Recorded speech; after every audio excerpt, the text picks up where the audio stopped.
Welcome back. In this video, we're going to go over section 5.3, which is about how to solve a linear equation or system of linear equations in two unknowns using elimination.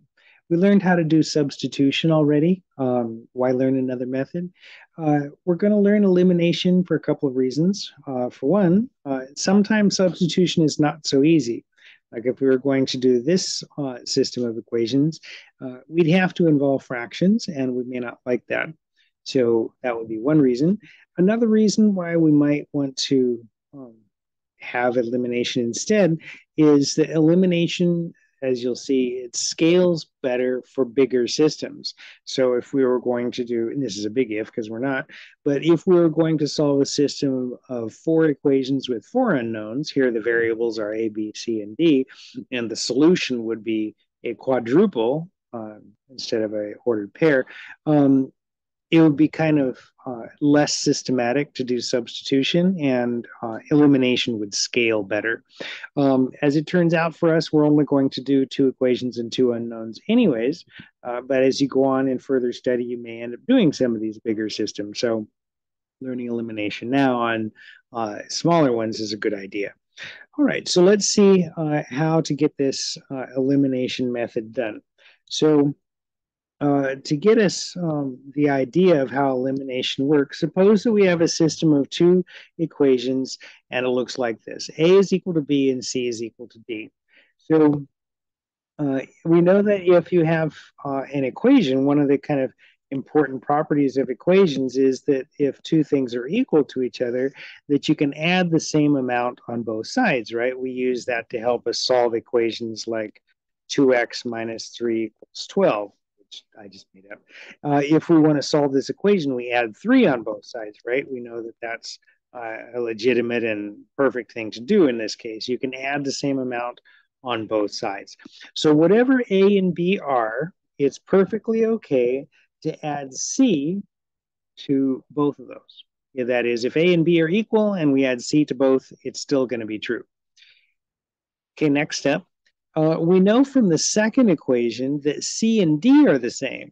So if C and D are the same, then it should be okay for me to replace C with D. So here on the right side where it says B plus C, I'm going to make that B plus D instead. What allows me to do that is this second equation that tells me that C and D are the same. So if C and D are the same, then A plus C should equal B plus D. Okay, so what does that get us in the end? What that tells us is that if you have two equations, like we have here, if you add together their left sides, A plus C, and add together the right sides, B plus D, you get another equation. In other words, this makes it okay for us to add equations together. So if you add together the left sides and add together the right sides, then you get a true statement or a true equation. Okay, and that's the basis for how the elimination method works. So we're going to try it on this system right here. Okay, so we have this system of equations, 3x plus y equals 5 and 2x minus 3y equals 7. So if we just add, this isn't going to work at first, but we'll fix it. If we just added together the left sides, 3x plus 2x would be 5x. And then plus y minus 3y would be negative 2y's equals 5 plus 7 is 12. Then that doesn't really get us very far. And that's fine. What would help? Wishful thinking. If instead of being a plus 1y here, if this had been 3y instead, that would have been good, right? Because we would have had 3y plus negative 3y. That would have added up to 0, which is great. So what we're going to do is make a 3 here. And how we're going to do that is using another property of equations we have used. If you had the equation 1/4 w equals 10, how you would solve this equation is you'd multiply both sides by 4, right? So that you'd get w is equal to 40. But the key step kind of was that we were able to multiply both sides of an equation by a number and get a true statement. So in this case, we're multiplying not so that we can exactly solve an equation, but so that we can make the coefficient be what we'd rather have. In other words, that 3. So we're going to multiply that first equation by 3, like we would do with that 1/4 W1. So if you do that, you're going to have 3 times 3x is 9x, and 3 times y is 3y, and an equal sign, and 3 times 5 is 15.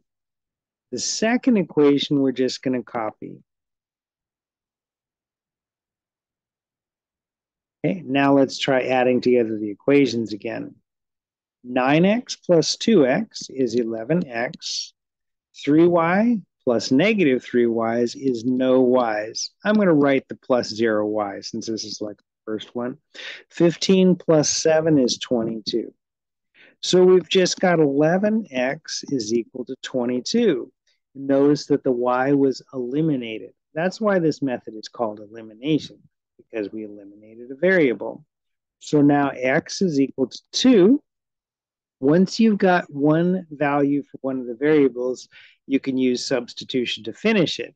So I know that x is 2. I can go back to any equation that has both x and y in it to finish. I like this first one that says 3x plus y is 5, just because the numbers are small there, and the y, there's only a single one y. So it just seems nice to me. But if you want to use a different equation, as long as it's got both variables in it, it's okay. So we have 6 plus y is equal to 5. That will make y equal to -1. So our solution is 2, -1. And that's how the elimination method works. Basically, we add together the left side, add together the right side of the equation, and we hope that a variable will be eliminated. More often than not, we end up multiplying one, sometimes both, of the equations by some number to make it so that those coefficients match up. Okay. We're going to do plenty more examples, but I did want to talk about how you know when to use each method. The graphing method that we started out with, you pretty much just want to do that as a student if you're told to, or if you need some kind of a visual, if that helps you interpret the solution better somehow. And also if the equations are nice. If the equation is not something that you're going to want to graph, like y equals 1.2x minus 367.4, you're not going to want to graph that. Okay, and even if you did, you're not going to get a very precise graph probably. So use graphing if the graph is going to be easy to make. Substitution, which we learned before, you pretty much want to use that if one variable is already solved for, or you can make that happen pretty easily. You're going to use elimination like we just saw just about every other time, and especially if the equations are in general form. Okay, so let's try some more. This one is going to work out without doing any extra work. Here we have x plus y equals 10, and x minus y is 12. So we could just add together the two equations. X plus x is 2x, y plus minus y is no y's, and 10 plus 12 is 22. Okay, that makes x be 11. Once you know that x is 11, you can substitute that into either of the equations that also has a y in it. I'm going to go with, let's go with the first one. I don't have to deal with negatives that way, but we could have. Okay, x plus y is 10, and x is 11. 11 plus y is 10. That means that y is -1. And so we have 11, -1. Okay. So let's try again. So on this one, we get a little choosing to do. So looking ahead, if I just added together this one, 4x and 5x, we'd have 9x's.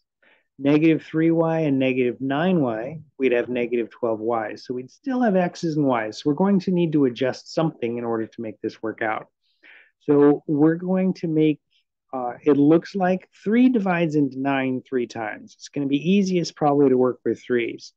I'm going to multiply the upper equation by 3, actually negative 3. Okay, because I needed the coefficients to be opposite in signs. 4 times negative 3, that'll be negative 12. We'll have negative 12x. Negative 3y times negative 3, that's positive 9y. And then equals. And then 1 times negative 3 is negative 3. The second equation, we're just going to copy it down. Okay, now the coefficients of y are opposites, and we can add together those equations. Negative 12x plus 5x is negative 7x. The y's are gone, and negative 3 plus negative 4 is negative 7. That will give us an x of 1. Once you know that x is 1, you can substitute that back into any earlier equation that has x and y in it to finish. So I think I like the 4x minus 3y equals 1. I will put 4 in for x, or sorry, 1 in for x, getting a 4. And then we'll solve for y. So it looks like our y is 1. Looks like it. So 1, 1 for that. Okay, and that will do it. So this one, it turned out to be easiest to multiply the first equation by negative 3 in order to get our work done. Okay, let's try another one. Okay, this one, there isn't one single best choice, in my opinion. Well, there's one that's mildly better. The last one we did worked out well to choose y's because 3 times 3 made 9, right? 9 had 3 as a factor. But on this one, 7 isn't divisible by 3, 8's not divisible by 5. So we're going to have to scale both of the equations. By scale, that's what I mean. What I mean is multiply the whole equation by a number. So we can work with either x's or y's. Either one will do. I would probably choose y's just because they're already opposite in sign. However, you may want to choose x's if you prefer. So now the least common multiple of 8 and 5 is 40. Okay, that least common multiple idea you use when you add fractions, right? We're not adding fractions here, but it's the same thinking. If you were going to add 3 8 and 3 8 and 7 fifths, right? If you were, you would need to get a common denominator, right? And that common denominator would be 40. That same number that you would pick out for adding fractions is what you're looking for here, and it's 40. So to make the first equation have 40 y's, we're going to multiply by 5. Okay, that will give us 7 times 5 is 35. We have 35 x's. 5 times 8y gives 40y. And then 4 times 5 is 20 on the right side. Okay, down below, I need to multiply the second equation by 8. Okay, so 3 times 8 is 24. We have 24 x's minus 40 y's. And then 8 times 27, that's 56, 16, 216. Okay, number's getting a little bigger there. That's okay. 27 times 8. Let me just double check that. That was 56. Keep the 6, carry the 5. 2 times 8, 16, and 5, 20. Okay, looks good. All right, so then adding 35 and 24, that's 59x. And then no y's. And then that's 226. So then x should be 226 over 50. Okay, let me just check that real quick. All right, so I found my mistake. What made me think, for one thing, that I was making a mistake was that I didn't think 206 divided by 59 was going to divide evenly. And while there's no rule in math that says that it's gonna, a lot of times when you're doing problems in a homework about this topic, they pick out numbers that work out pretty clean, not 226 over 59. And so if you do run into a situation where you're getting kind of what you might think of as crazy numbers, then double check and make sure you didn't make a mistake. And sure enough, I did. Here, 20 plus 216 should have been 236. So that was where I made my mistake. That should have been 236. And 236 divided by 59 is 4. And that's nice and easy, right? Okay, so that's better. Lesson learned. So now that I know that x is 4, I can put that into any of the two equations that have x and y in it. I would probably just choose one that has relatively small x. So I'm going to take the second one. 3x minus 5y is 27. So that will be 12 minus 5y makes 27. We'll subtract the 5y, or the 12 from both sides first. So 27 minus 12 will be 15. And so the y will be negative 3. So it looks like 4, negative 3 for our solution. Okay. So that's how this worked out. Okay. So on this one, I chose really, right, to work with the y's. I want to show you how it looks if I do the x's. We're done with this example. You can skip over this if you want, but I just wanted you to see how it looks if we do the other one instead. Okay, so let me make a spot for us to work on it and then we'll do it. All right. Here we go. So I just recopied the problem. This time we're going to work on it with the x's rather than the y's, just so you can see how that's going to go. The x's are not opposite in sign, so I'll have to take that into account. 7 and 3, the least common multiple is going to be 21. I'm going to multiply the top by 3. I'm going to multiply the bottom by negative 7. Okay, because I need them to end up opposite in sign. Right now, they're both positive. So top 1 times 3 will give us 21 x's, and then 24 y's, and then 12. Down below, we're multiplying by 7. So 3 times negative 7, that's negative x's. And then negative 7 times a negative 5, that's going to be 35 x's. Sorry, y's.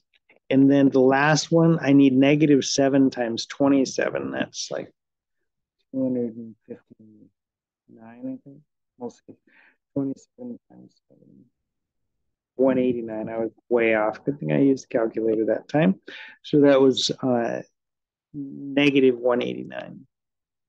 Okay, so now adding together our equations, the x's go away. We have 59 y's. And then negative 189 plus 12 is 177. Negative. That's going to be negative 3, isn't it? Yeah, that's negative 3 for our y. It's right there at the top of the screen. I should look there. That's okay.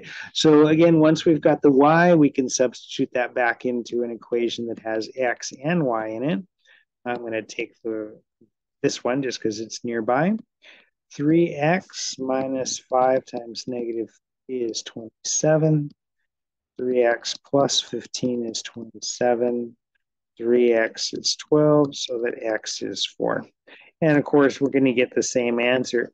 Doing it this way, we found y first. When we did it before, we found x first. Okay, so there you go. You can compare the two. The first one should have seemed a little bit easier because we didn't have to multiply both equations by a number in order to make it work out. Okay, so next up, we've just got, we have like 4 examples more to do. All right, so in this one, what's new is that there are fractions in it. How you deal with it if there are fractions, what I would do is I would just multiply to make the fractions go away first and then take a second look at it. The upper equation, the denominators are 3's and 2's. I would multiply the whole equation by 6. And that's not to help solve the system yet. It's just to make the fractions go away. So I'm going to multiply the whole equation by 6. So we've got 1/3 of 6 is 2. So we'll have 2x, and then half of 6, half of 6, yeah, is 3. So we'll have 3y and then 6 on the right side. For the second equation, the denominators are 4s and 2s. So we'll be okay if we multiply by 4. So 3/4 times 4 will be 3. And then 4 times minus 1 will be minus 4. And then the right side, 5/2 times 4 is going to be 10. All right, so our system looks like that with the fractions gone. Okay, so then now we can take a second look at it and say, okay, well, would I rather work on x's or y's? So here, 2 and 3, the least common multiple of 2 and 3 would be 6. If I work with y's, I'll have to go to 12, which is a little bigger. Probably nicer just to go, and they are going to have the same sign either way. So I would go with the x's just because I'm going to be working with smaller numbers. So now the upper equation, I'm going to multiply by 3. The lower equation will multiply by -2. Okay, so we'll have 6x minus 9y is 18. Down below, multiplying by -2, we'll have -6x, positive 8y, and then -20. Adding them together, the x's go away. We'll have minus 1y, and that's -2. That means that y is 2. Once you've got the value for y, we'll back substitute to get x. I'm going to use the top equation this time. Why? Because I was using the bottom one before, and for no other good reason. Just to show we can. So 2x minus 3y is 6. 2x minus 6 equals 6. 2x is 12, so that x is 6. Looks like 6,2 is our solution. So if you have a system of equations that has fractions in it, a good idea would be to just start by eliminating those fractions and go from there. Notice on this one that the the first equation, the LCD was 6. The second one, it was 4. I didn't have to multiply the whole system by 12, right? We were able to scale those two equations by different amounts to eliminate the fractions. Okay, same advice there if those had been full of decimals. If the equations had had decimals in them, I would have eliminated the decimals first too. Okay. All right, so now let's see. For the this one, the natural first choice, I think, would be to multiply the first equation by 3. Okay, that, and the second one, that's 9x. So if we multiply the first one by 3, we will have -9x, 6y, and that's 24. Down below, we'll have 9x and minus 6y. And then that's equal to 13. Okay, adding these together, you'll notice that both the x's and y's go away this time, and we have 0 is equal to 37. If you're doing this and you get something like that, that's always false, right? 0 is not the same as 37, then that means one of two things. Either I messed up somewhere, you can check, or that means there's no solution. There's no solution. If you had ended up with something that was always true, that would have been the case where there are infinitely many solutions. Okay, and a story problem example. This one's just a number problem though, so not too bad. So here it says the sum of two numbers is 42. Their difference is 8. We're going to find the numbers. So our first task is going to be to write down the equations for this. We'll just use x and y for this, right? So let's say that x plus y is 42. Their difference is 8, so x minus y is going to be 8. This one is pretty nice because the coefficients of y are already opposites of each other. So adding them up, the y's will go away immediately, and we'll have 2x is 50, so that x is 25. Okay, once we have x, we can substitute that into either equation to get y. I'm going to put it in the second one because the numbers look a little smaller. 25 minus y is equal to 8. So that means that y will be 25 minus 8, which is 17. So the two numbers are 25 and 17.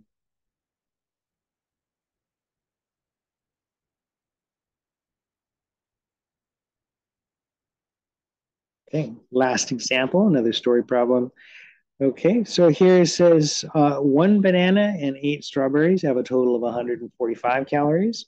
2 bananas and 5 strawberries have a total of 235 calories. We want to know how many calories are in a banana and how many calories are in a strawberry. So first thing to do would be to pick out variables. I'm going to go with X and Y just because we always do or often do. I was going to use B for banana, but then I thought, okay, well, my S's look like 5, so I don't want to use S for strawberries. I don't want to use T either, so forget it. We'll just use X and Y. Okay, so the first statement, 1 banana and 8 strawberries have a total of 145 calories. So that is our first equation. One banana at X calories apiece, 8 strawberries at Y calories apiece. Altogether will make a total of 145 calories. 2 bananas and 5 strawberries have a total of 235 calories. So there's our system of equations. We're going to solve that. I think everybody is going to use X for this. I would. The numbers are small. 1 is just half of 2. I just need to take the first equation and multiply by -1. If you really, really want, you could do Y's. You're going to have to go to 40 for this, 8 times 5. Notice that to do that, you would need to multiply that second equation by 8. And in so doing, you're going to have to do 8 times 235, and you may not want to do that. So taking a look ahead at the kind of arithmetic that you're going to need to do will help you decide on which path you want to take. I don't feel like doing 8 times 235, but you might. So go ahead. I'm going to instead multiply the top equation by -1, or -2 rather, right? -1 won't get us very far. So then we'll have -2x minus 16y, and then -290. Down below, we still have 2x, 5y, and 235. Okay, adding those two together, the x's go away. We'll have -11y, and then that is, it is late for me, -55. Okay, and so that means y is 5. It's kind of low, surprising. Okay, so that means there's 5 calories in a strawberry, according to this. So then substituting to find the calories in a banana, we have x plus 8y is 145. We've found that y is 5. So x plus 8 times 5 is 45. X plus 40 is 145. So x is 105. So a banana is 105 and a strawberry is 5. Of course, this is fake, right? Because strawberries and bananas come in different sizes. But anyway, that's that. So that takes us to the end of our section on elimination. We saw that we could multiply one or both of the equations by a number, carefully chosen, to make it so that the coefficients of either the x's or the y's are opposites. And then when you add together the equations, a variable is eliminated. And so that's the reason for the name for the method. Okay, and again, why we learn elimination is because the substitution method doesn't scale very well. So there is that. That takes us to the end of the section and the end of this video. Let me know if you have any questions, and have a great day.